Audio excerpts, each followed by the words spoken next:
Morgan, Uh-huh. thank you for joining me. Of course. Thank you for having me. We are here Appreciate it. at Funding the Commons at Berlin Blockchain Week Mhm. 2025. Mhm. And I saw that you were standing over here behind a table that says drips on it.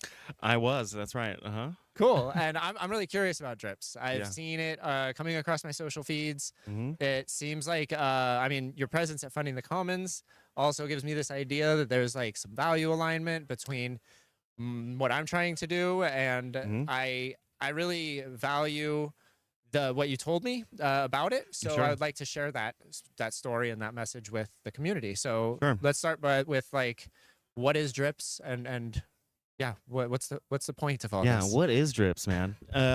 So Drips is, you can think of it as a toolkit to fund open source development and also facilitate the allocation of funds to open source. I kind of describe it as like you can donate cryptocurrency to any open source project that's on GitHub. And the way that it works is like the protocol can address every project on GitHub. So the project doesn't already need to be on our platform. If there's any project represented by its URL that you want to give money to, you can just send any ERC20 token to that project. And the author can come by later and claim those funds. And when they claim those funds, we have this onboarding process where we ask them, if you were to receive further funds, what allocation of those funds would you give to yourself or other maintainers of the project, and how much of those funds would you pass on to your other open source dependencies, which could also be represented by a GitHub URL or an address, like an Ethereum address, and slowly we start kind of building this dependency graph so that when funds come in through any portion of the top, let's say all the dependencies of that top level project also get funded in some way. And we're expanding that model to other things like orc IDs to represent researchers, also considering funding websites. I don't know, I could keep going. Yeah, but you're starting with yeah. the concept, the mission of solving this problem of open source funding, of open source's lack of funding, rather. Exactly. Okay, That's correct. That's really cool. Yeah. It has historically been a problem Mhm. that various groups have tried to solve in different ways. Developers have tried to solve this in different ways, Mhm. and the problem of having these dependencies. So let's see. Let's back up a little bit Mhm. and explain this problem to me that you're trying to solve, as if I didn't know what is a dependency, for example. Right, sure. What is a dependency? So when you build a project, when you code a project, usually someone has done some work before you that you are going to perhaps do again, or you need to, I don't know, let's say, for example, there's an example there is like, you need to plug something into a quadratic equation. Like someone has, like the quadratic equation exists, you don't need to recreate that. Why would you do Thank that? God. Yeah, thank God. So you just call this quadratic function and all this stuff is put in there. So that's like a dependency of your project if you need to use that. Another example would be maybe there's an API, which is, you make a request across the web to get some data or have some data processed. And that particular company has probably made a library so that interacting with their API is easier and you don't need to code the whole thing yourself. So that library would also be a dependency of your project. Okay, cool. That's very clear. And this is in the open source code world, the open source software world, FOSS. Yeah. The free and open source software. Mm-hmm. And it's kind of, as far as software goes, like it is not just a problem for open source developers, but because like open source developers, their software also gets adopted by for-profit companies for proprietary software and pulled into all of that. So right. That's what the dependencies are. It's these open source projects that are being used by other projects, whether they're open source or not. Correct. Right. Depending on the licensing, of course. But right, that's the point of open source is that it's open. Right. Yeah. And a lot of these developers are doing it out of the love of the project. or Exactly. something. Exactly. Cool. What Drips is then is to fund these dependencies. You mentioned dependency graph. Uh-huh. What's a dependency graph? So Then? dependency graph is we start making connections by asking people what their dependencies are in their own project. We start to connect that this particular open source project also depends on this particular one, and when that person comes on board, they do the same thing. So you start making a line between these nodes, the nodes being the open source projects themselves, and we start connecting the nodes, and that ultimately becomes a graph. I mean, it's not I just see. a tree. Yeah. It's not just top down, although that's like how the funding goes, but we know that a connection can also go up, so to speak. Right. And if you have, so from this graph, you'll be able to see the open source projects that are being used by a whole bunch of different things. And then it'll drip down to these projects. And so like you might not be at the top of the graph, but a project could still be used by so many projects that are getting benefits, that are getting funding, that they still gain a decent amount of funding because of their mass usage. Exactly. Right. You can be part of many top level projects funding in some way. You might be at the bottom, in the middle, whatever. But right. Yeah. That's So exactly my right. favorite, we're the AV club. So like video, online video, internet media, Uh-huh. FFmpeg. Oh, word, yeah. Like it's in everything. It's in everything. You yeah. wouldn't be able to put videos on the internet without FFmpeg. Right. Like you could, but you're gonna have to be an encoding genius. Right. and no one is. No one is. Right. Okay, so Right. I get the dependency thing now, and I really appreciate what y'all are doing with this idea of like not just giving money to the projects that you love, but giving money to the projects that created the projects that you love. Exactly. Nice. This is Yeah. really like I just said love a couple times. It's a real passion project. What brought you into this project and into this industry? Yeah, that's a really good question. So I mean, it's a combination of myself being kind of a small time open source developer. I have a small Ruby gem that's called cached resource, and it's like gives caching to active resource, which is a part of Rails. And right, I mean, it's been kind of like a side project of mine, but that has really shaped my mind towards like making sure that open source is benefited as much as it can by either my own contributions directly to that project, or if I see a problem that is not solved in another open source project, maybe at least comment something in an issue thread that helps someone else. So like it's pushed me to try to help the ecosystem more. And a couple of my friends actually I had already worked at Drips, and they had told me about it, and I was like, okay, that's really cool. Previously, I'd been working at more traditional tech companies that they're VC funded, and they're I don't know, like trying to extract value out of the public. And even though some of the projects are cool, this one speaks more to my heart as a developer and as a person in general that thinks that if you can just give back in some sort of way, you solved a problem that you think someone else is going to benefit from. Just put it out there somehow. Yeah, like totally. even if it's even if it's kind of crusty, put it out there.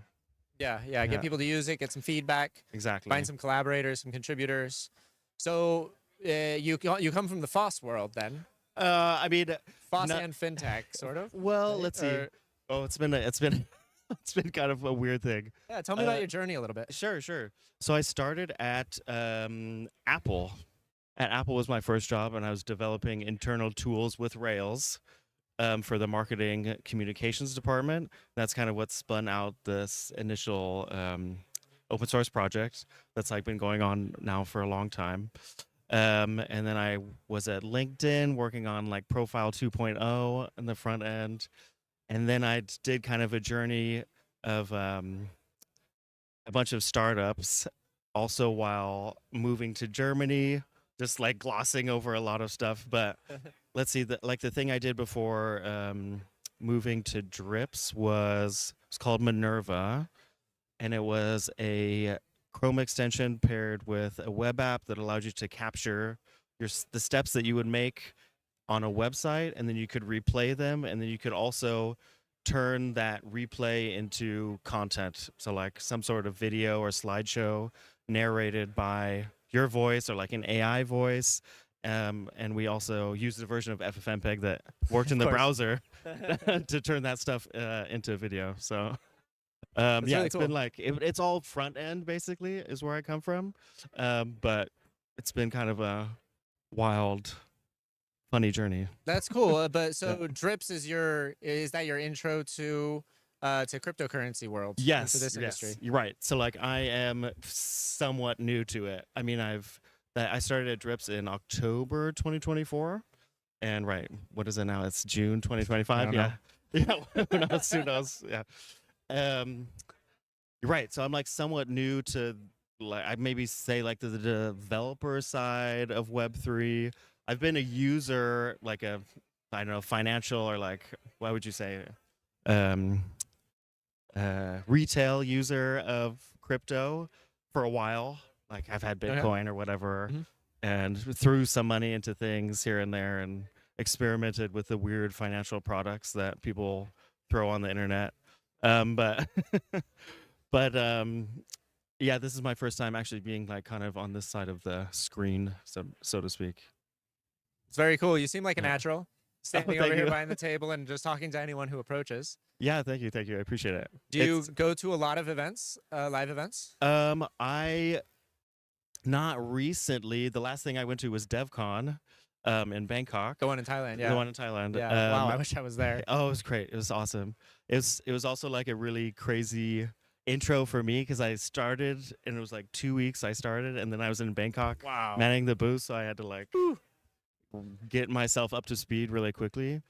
Now that I'm here and I've been working for the company for 8 months or whatever, it's a lot more natural for me to describe everything that's going on. And of course, I've been exposed to the ecosystem more, so I'm feeling more comfortable. And I want to go to more events now that I feel more comfortable. There was, I don't know. Unfortunately, my father passed away, so like I've been gone for a little bit, but now I'm back. Sorry to hear that. Yeah, thanks. I appreciate it. Yeah. And it's good to see you out and about and doing this sort of thing. Yeah, like socializing after a disaster, after a tragedy, it can be a very difficult thing. Yeah, but it's also helpful for me. Like Nice. I feed off the energy of people, especially when they see how powerful Drips can be and how powerful it is. It really like brightens my day and makes me get away from kind of the negative vibes of having your dad pass. So yeah, there's good vibes here too. There are good vibes here. And meeting new people, all of this. You're having a good time at Funding the Commons? I am a super good time. And I love the diversity of people here. There's people obviously that are super technical, but also people that are completely not, and they're trying to solve different problems or see if they can solve different problems. There's, I think this woman's name was Esme, and she was involved with a fund that like a cash bond fund. So like with people who go to jail in Georgia, in the state of Georgia, this is a fund that helps activists get out of jail. I mean, a bond means that you will come back and have a trial, of course, but she's trying to find a way to like do this both transparently for the people that donate to the fund, and also like on the ground where the money goes, like to the activists, should not be transparent. That should be private. So there's like an interesting group of people that have solutions, people that are looking for solutions, people that are technical, non-technical. Yeah, this is all. It's super valuable that we have people who are technical and aren't technical, that are trying to find real human use cases for all this technology. Yeah. And now Drips is, you mentioned GitHub as being the place it works now. Yeah. Could you imagine Drips being used to fund projects like this? Like you're talking about these humanitarian projects, these activist projects. Sure. Yeah, absolutely. I guess kind of the thing that becomes a problem there is like, how do you prove you're the person to claim those funds in a way that's secure? But yes, absolutely. Um, I mean, a way that we're kind of working on doing, it's not funding this thing directly, but I mentioned a little bit the funding researchers via their ORC ID. That, I mean, there are some researchers here. So, for example, you can fund them directly with drips or make them a dependency of your open source project. But yeah, I mean, why not? Or someone could create a GitHub project, because GitHub isn't just code. GitHub Yes, can be exactly. anything that you can publish online. Absolutely. Like our Yeah. website is just a markdown file on GitHub, so you could go there and fund it. Absolutely. There's art that people post on GitHub, and it's Mhm. just it's open source. So open source art is a thing, and that's cool, and you could Yep. publish that. So an organization could also create a page just like a MySpace profile or whatever, if people still remember what that was. Yeah, right. Oh, I love the MySpace profile. Yeah, you're right. I mean, GitHub is just like a bucket online. You know, you can throw whatever you want in there and use it as a proxy for whatever situation you can imagine, kind of. So Cool. Yeah. Let's talk a little bit about like the financial mechanism that at play here. Like we mentioned, cryptocurrency, blockchain. What is actually like what network is used? Which kinds of tokens can people donate? Sure. So we of course support Ethereum. And we have, let's see, Optimism. Do we have Arbitrum, Filecoin, Metis? Maybe Arbitrum's not there, but Metis, Filecoin, Optimism for sure. And it's any ERC20 token. So like Cool. basically whatever you want. Yeah, well, it's a Yeah. lot, but it's Yeah, not yeah, all it's of a them. lot. Like there's Right, still right. there's this privacy problem, which is Uh-huh. it's being talked about a lot here at Funding the Commons. Mm. We have Protocol Bear coming up. Web3 privacy now is real big on this cypherpunk ethos Yeah, sure. and all of this. Yeah. So what is the process in getting other networks added as payment rails for drips? Yeah, so far, I don't know. So far, we're just kind of like cloning our infrastructure. A long-term plan is obviously to have something that we can just kind of push a button or something and add another chain. But we just, right, it's also kind of like on if we see kind of a market match. So, for example, Filecoin wanted to do a retro PGF round and use us as a funding mechanism. So What's a retro PGF? Is that what you said? Yeah, retro PGF. What is that? That's a way to, basically, it's a way to fund retroactively projects that people think are important. Let's just put it like that. Okay, that's cool. That's clear. Yeah. And Filecoin wanted to do this, and so they used drips as a mechanism to do this. So like, okay, yes, we will add compatibility to, and I mean another part of that is that like the FVM is also EVM compatible, so it's like a little easier for us to. Yeah, I don't know if this needs to be this technical, but a little bit easier for us to like make the contract so that it works on their chain. Okay, that's Yeah. really cool.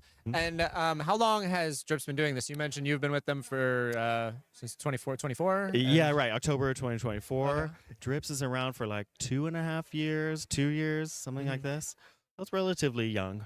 Yeah. Yeah. And it's open source, I would imagine. Yes, it's open source. It's Cool. open source. Yeah, you can see my work and Can you everyone tell else's us work. about the like the origin story a bit, as much as you know? The origin story. As far as I know, it comes from.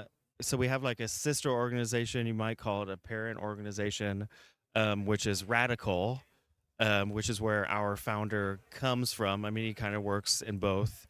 And Radicle is basically like a decentralized GitHub. And out of that came how do we do funding also in a way that is decentralized. So basically, it's kind of like seeing things on GitHub and being like, we don't like that there's one company owning all of that. How do we break that out into something decentralized, basically? Yeah.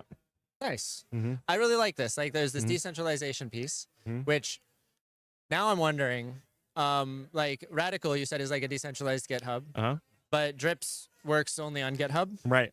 Okay. Right. So is there Yeah. a plan to make it work on Radicle? There is absolutely. One thing that's been I think there's kind of two things going on. One is like Radical just became 1.0 in like September I see. 2024. So like Drips already existed before Radical was say like stable enough. And we're also just looking at adoption because Radical has only recently 1.0, like adoption is there, but slower. So like we already know that GitHub is really popular. People know what's going on. There's a bunch of big projects on GitHub. So we decided let's just start with GitHub and then move from there. But yes, there's a plan in the future to do that. Cool. It totally makes Yeah. sense to me why you started with GitHub. And now that you explained that Radical just wasn't there yet, it hadn't launched then, or hadn't been stable enough, Yeah. then that also makes a lot of sense. Yeah. Definitely. I'm curious. Like I have a couple of questions, and they're sort of like contradictory. Like the largest projects, the projects that are supported the most by Drips, Yeah. and also like because Good the question. I have to largest. look. Yeah, well, Yeah. and you don't have to answer like if Yeah. you don't know exactly, but Yeah. I'm actually more curious. Like that would say like popularity of a project, right? With Drips users specifically. Yeah. And then the other part of it is like maybe this is more on your mind. Like, what are some of the more interesting ones? Sure. That's a good one. Well, so like the Web3 projects are big. What does Web3 mean to you? What does Web3 mean to me? Web3 means projects that are decentralized, products that are blockchain based, products that, I mean, they could be local first. I don't know. Products that eschew tradition. Yeah, that's Let's cool. say. That totally worked for me. Right. So these And- Web3 projects are big with Drips. for Right. now. And well, and maybe I should say not even Web3 projects, but like things that support Web3 projects. I see. For example, ethers.js which is like a library to interact with Ethereum. That's a popular project for sure. That makes sense. Yeah. What else? I'm trying to think of other things. So like there's some I feel like I need to look at my phone. There's some other interesting projects. I mean, for example, we have our front end is built in Svelte. And so like Svelte is on there, which is That's kind of cool. cool. I think that's kind of like a interesting thing that we have. We're building it and we're also supporting it somehow. I think that's cool. Maybe another interesting project is I think as far as I remember, SQLite is on right. Drips, and they have like $20,000 just sitting there. Wow. Do And they know? And they know. Okay. And they know. And they know. But they're not claiming it. For reasons I don't know the exact reason in their particular situation. Also, I'm not sure would be appropriate to say that, but that's kind of interesting. There's like projects that have a significant amount of money but don't claim it. Well, and they have some significance to the ecosystem you're building to the Drips itself. Yeah, sure. I mean, SQLite, like it's a huge project. Yeah. A very important one. That's awesome. Yeah. So what happens when a project doesn't claim the money that's sitting there for them? So far the money just sits there. All right. We're working on a feature that you can do like kind of time-bounded donations. So the money doesn't just sit there. It can be, it'll disappear after whatever time that you configure. But yeah, for now, it just sits there. So Okay. yeah. So there's two different sides to this, just like any sort of market. You have the project itself that is maybe looking for funding, maybe even not, because with Drips, you can just throw money at a project, Exactly. whether they want it or not. Mm-hmm. And then you have the people who are funding the project, which can be anyone. Right. This is a You made permissionless thing, Drips. How do I Totally. become a Dripper? You connect your wallet and you throw money at not us. Sorry, I should say a project or a drip list or.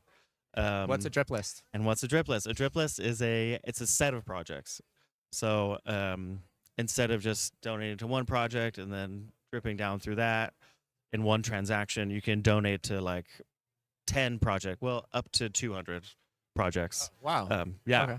yeah. So like ENS set up a list of important projects, important dependencies for themselves, um, and gave I think 50,000 or something um, in the drip list. So It's right, really cool. yeah, Okay. That's a Mhm. nice little feature. yeah, Like being it's able to cool. create basically a playlist so that if I am someone who wants to fund open source software hmm and maybe nothing comes to mind, or Yeah, maybe FFmpeg comes to mind, but then Mhm. I'm like, there's got to be others out there. Yep. Then I can look for a drip list that is like, these are also related, or these are some of the dependencies. And Ex- instead of waiting for it to drip down, you can throw it out to all of them on like exa- some equal level. exactly. And we even there's one also related to Web3 privacy now. I was like, I know we did something with Web3 privacy now. There's also one that has Very cool. Web3 privacy now dependencies. And kind of going off that, we'll also be introducing something called ecosystems. That's kind of like a deep funding model. But if you wanted to fund, like up to 1,000 projects at the same time in a way that kind of drips down in a graph, we'll also be introducing a mechanism that allows you to do that. So not just 200, but It's really like cool. a bunch of projects all at once. This is really cool. Like Yeah. it's very exciting. And adoption is like a big question with cryptocurrency projects, with Web3 projects. Yeah. What's the adoption look like for drips at this point? So far so good. We're getting a lot of traction, a lot of attention. At the current, and I think maybe this is only on the ETH and Ethereum. We've had 1.65 million flow through, so that's already like a pretty good number. And we're talking to some other bigger players that want to throw more money in. Like when the ecosystems thing, I think our opening ecosystem will be an Ethereum ecosystem. So like a huge number of projects to support the ecosystem. And I know that a good amount of money will also go through that. It's really awesome. Like it's a big number. This over 1 million is big for any project, for a new project. Right. And especially open source projects. Mhm. Like money has different value in open source because there's so many open source developers that have been building forever and never gotten any kind of recognition, and they're built into operating systems. Yeah. Like Yeah. it's, Right. it's madness. Yeah. Totally. Absolutely. Yeah. And they need that recognition. We have I mean, you're now like making me think of the XKCD comic, which we also kind of co-opted as our own little mascot or something. And Yeah, right. you have the little guy at the very bottom of the dependency tree who like is holding the whole thing up, but gets no recognition, so to speak, of any sort. Gets no funding, gets no incentivization. So that's also what our goal is to do. Keep So those cool. developers that are important and at the bottom going. Yeah, make it sustainable for them. Make it sustainable for them. Yeah. It's really awesome. Mhm. Now, if someone wants to get involved, like as a open source project contributor, as a creator of a project, maintainer of a project, Yeah.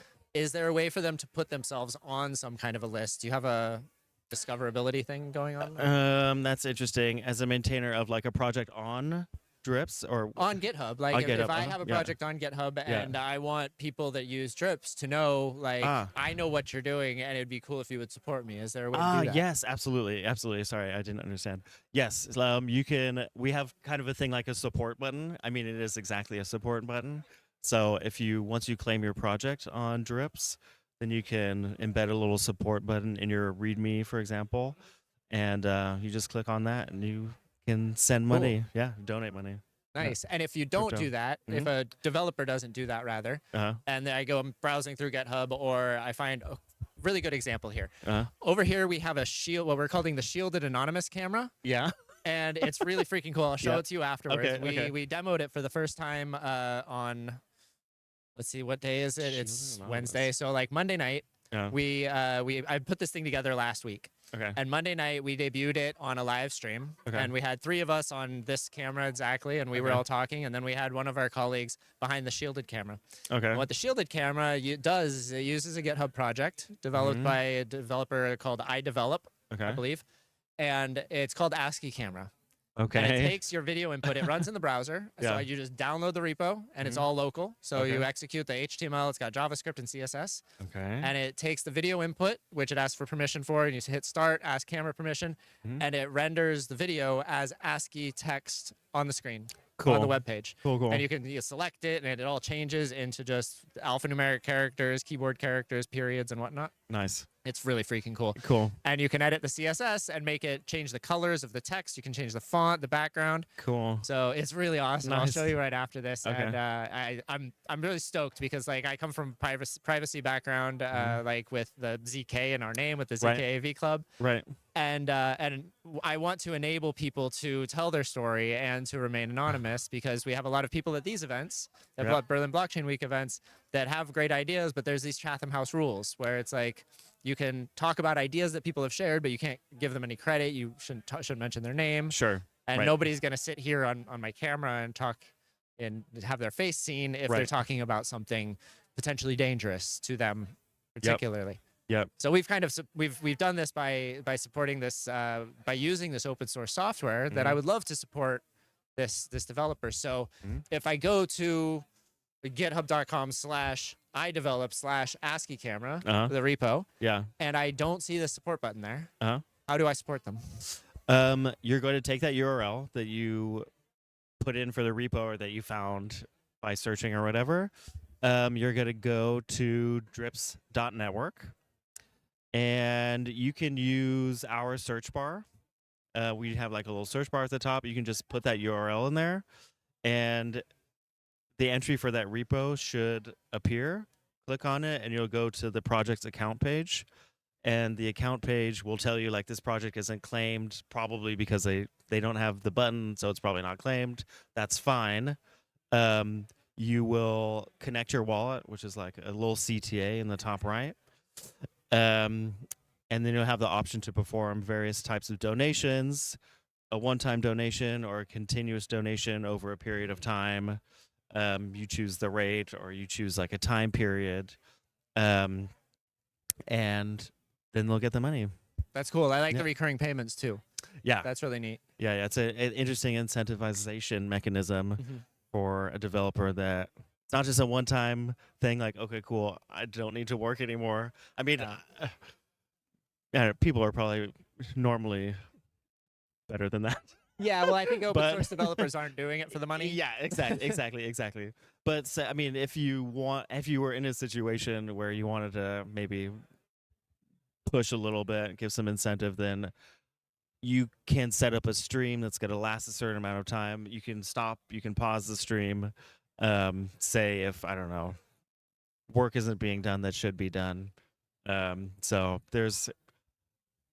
those mechanisms can be used in various ways for various purposes. Nice. Is there any kind of like browser plugin planned or there isn't? That's interesting. No, there isn't at the moment. Okay. What would you imagine that looking like? Like you put the plugin in and it's like connected. It would be connected to the if you have the wallet in your browser, especially like something like MetaMask or Brave Wallet. Yeah. And if I'm browsing GitHub and I find something that I like, you can just it's right there in your browser. You just say like boom. That's cool. I like that. And then if you expand to other websites, then like this was the thing with Bitcoin at the very beginning of Bitcoin. There were some. It was ProTip was one of them, and it was like we didn't have browser wallets. But there was the ProTip. They actually put, I believe it was a browser wallet, and you go to any website, and if the website had a meta tag that was a Bitcoin address, and you could just send them money and micropayments because like Bitcoin was like transaction fees weren't a problem back then. Right. Right. That's cool. Yeah. I love that. Cool. I think it also. I also maybe did I mention in a little bit? I don't know, but we're also thinking about supporting websites directly or allowing you to donate to a website directly. So maybe along with that would push us to also think of some sort of browser plugin. But also I could see it'd be great to just like navigate to a GitHub repo and be like, I'm donating to it. Yeah, just to streamline it. Because like if I find the repo, if I find the code I'm looking for, I clone it, I start either like doing my own fork and working on it there, or I implement it at an event like this. Yep. By that point, I'm like, oh, I totally forgot to go to, what was the website? Drips.network. Yeah, Drips.network. Drips.network. Right. Yeah, so I forgot to go to drips.network, and I also like I forget about things all the time, and then I'll forget about it again. Yeah. And I'll forget about it again because I'm like, Yeah. I'll be sitting here talking to you, and all of a sudden remember, like, oh, that's right, I had to do that thing. Yep. And then I get home and I forget again. Yeah. Yeah. So No, I feel you. I feel make you. it That's easy. that's great. Yeah. Yeah. That's awesome. Cool. That's reminding me, if I can, that's reminding me that we also want to kind of like streamline the onboarding process, because right now it's totally manual, the dependencies that you pick. And we could look at your repository, at your package.json or whatever, and see like, okay, why don't we make like a educated guess about what are the most important dependencies in your repository and just present them to you, and that would make onboarding a little bit easier. So we're also, I love that idea, and we're also trying to think about like how do we also make the onboarding process a little more streamlined so that you can just kind of mash buttons through Yeah, it click and then you're through it, on, yeah. you know. Cool. Yeah, like I'm thinking about a lot of projects are forks Uh-huh. of other projects, and so Mhm. maybe you want to support the project that doesn't even it's not even maintained anymore Boom. because like Yeah. that maintainer stopped doing it because they got tired of not making any money. Yeah. You picked it up, forked it, picked it up, started working on it, and then you're Mhm. like, I really owe this person a whole lot, so like Mhm. I'll throw them some ETH. Yeah. So this onboarding of the dependencies and of the developers, it's a lot of work. It is. It is. And It is is this for what sure. you're doing? Like you're doing outreach here at this event? Yes, yeah. Well, I mean, there's a lot of people that are looking for mechanisms to fund open source, and we are a great mechanism to do that. Yeah, it sounds like it. And so there's a lot of people that are. There's also people who are looking to fund other things, not necessarily open source, and they're like, maybe I could use GitHub as a proxy for something else and use it as a fund. Yeah, I mean, there's a lot of people that are trying to fund public goods. Yeah. So like we're making connections with them, and like maybe there'll be larger partners and they'll make something like ENS where they made a drip list, and they'll throw a bunch of cool money at some good open source projects. Totally. Yeah. How does Drips make their money then? We make our money, so like we don't charge any fees. Like we don't take, like if money's dripping down to a dependency, we don't take any little part of that.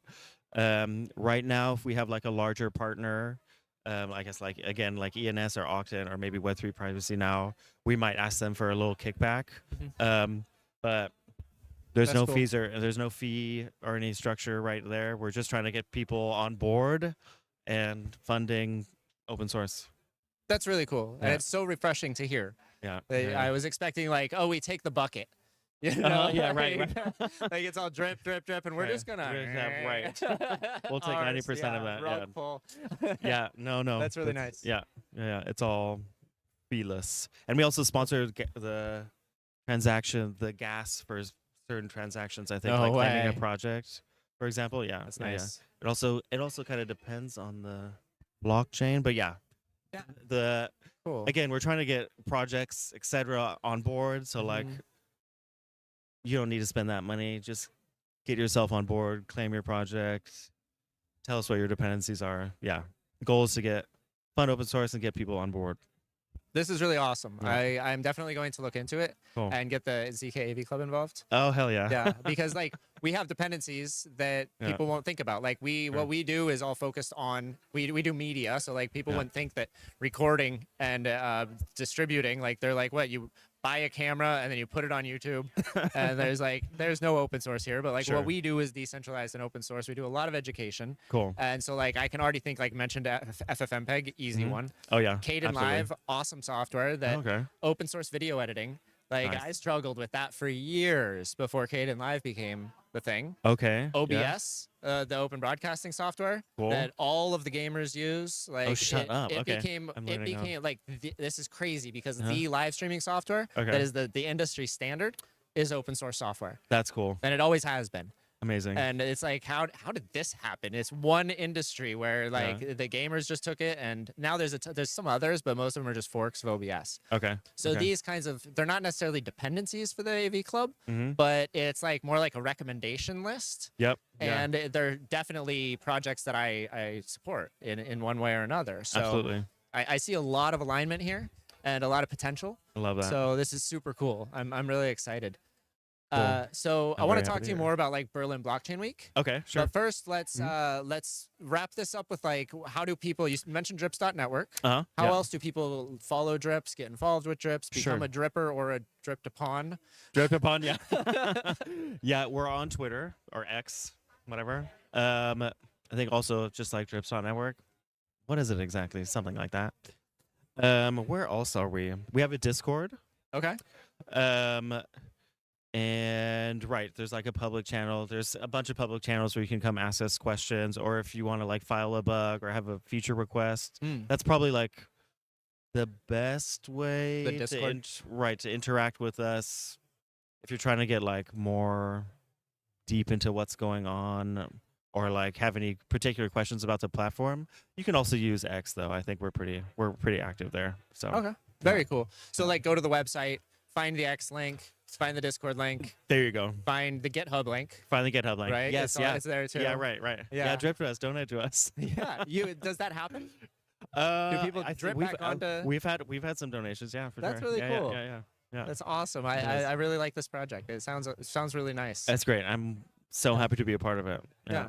Cool. And then Morgan, how do people get a hold of you if they're interested? How do they get a in- hold of me? Yeah. That's a good point. I don't have an X. I don't have Facebook or anything. Maybe Telegram is good. Okay. But you don't have to give away your Telegram username here. I mean that's on- fine. on video. Yeah. Yeah. No, that's cool, and I respect that. Like, yeah. I shut down my X account back in the summer of 2021, Uh-huh. and then That made sounds a new about time one when I did that. started the AV Club. Because Okay. I was like, I guess I have to now. Right. But I'm thinking about I that. yeah. do regret it on some days. Yeah. It's like it's a tool for good and for evil. Yeah. So I see it. I see your point there. Yeah, I mean, I'm like, I wish I wasn't using WhatsApp. Honestly, I wish I wasn't using Telegram because of what are they gonna do? Some AI stuff that I think was weird. Or like it was a partnership with Elon. I don't know. Yeah, it gets a little questionable at times. Right.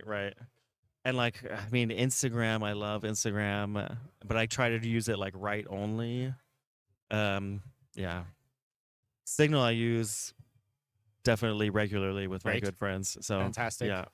Cool. So Well, good answer. yeah. I like that. Yeah. So let's talk about Berlin Blockchain Week. And we're just starting. We're only on like, I guess funding the commons is really the first event for a lot of folks. Sure. Is this your first event at Berlin Blockchain Week This year? is. Yeah, it Yeah? is. Yeah, Nice. absolutely. Mhm. What else are you excited about? Yeah, Berlin so Blockchain like Week? this is new. This is like new for me. Berlin Blockchain Week is new for me. So like we'll also be at Protocolberg, Nice. which I guess is tomorrow and Friday. Yep, we'll be there. Yeah, you'll be there. Okay, great. And we have our own little event Friday night where we'll kind of be doing talks about Radicle and Drips. That's at I don't know Revelastrasse 99 Okay. Yeah. at 5 p.m. If that's Nice. of interest. Yeah. Come on down if you want to come. Cool. And it's open. Are tickets available? Or are there Yes, no tickets are Okay. available. You wish I could give out the link. Can I show a QR code? Probably not. could. I could. Yeah. Anyways, But, yeah. you can This will probably search be online. after. Yeah, it'll be afterwards online anyway. afterwards, yeah. So yeah. This is for it's- you. Yeah. Yeah. Cool. or the rest of the team. Yeah. Yeah, and then right, what else? Then next week is DAP, right? The DAPCon the is next DAPCon week, as yeah. well. And right, we'll have a presence there. We'll have a booth there as well, which Cool. I'm sure I'll be at. Yeah. It's a big deal. We also have a presence at DeSci Berlin, which I guess is happening. Is it happening now, like concurrent, or maybe it's tomorrow? decentralized science, right? Is Yeah, that what it's all about? decentralized Yeah. science. Exactly. And we have someone from our team speaking there, as well. Awesome. Yeah. And this is it's your first Berlin Blockchain Week. You're It is. new to blockchain. Yeah. This. We're gonna circle back to you again now Sure. that we covered Berlin Blockchain Week because Sure. I'm curious about people coming into this blockchain industry. Like Mhm, you come from tech, and so Right. there are less barriers for entry than someone who's not in tech, because like it's a True. very technically heavy field. Right. What has it been like for you personally Mm-hmm. coming into the blockchain industry at I could say this late in the game, Yeah, because right, it is right. well developed at this point. It's It moving is. fast, and there's it can be intimidating for some folks. So Absolutely. what has it been like? Intimidating. It kind of reminds me of like the JavaScript ecosystem. Which being a front end developer, you feel like you have to keep tabs on it and like, what's the new framework that everyone's using? But it's like it's that JavaScript ecosystem, but like magnified a million times, and everything's moving so fast, and everything is moving in different directions. And you try to like pick up a book and read about something blockchain, and like all of it's like from 6 months ago, and all of it's completely useless now, or like most of it's useless now. It's like it's a little bit of a challenge because you have to find things online, and you have to kind of stay current with the news and just kind of feel the pulse of what's going on in various ways.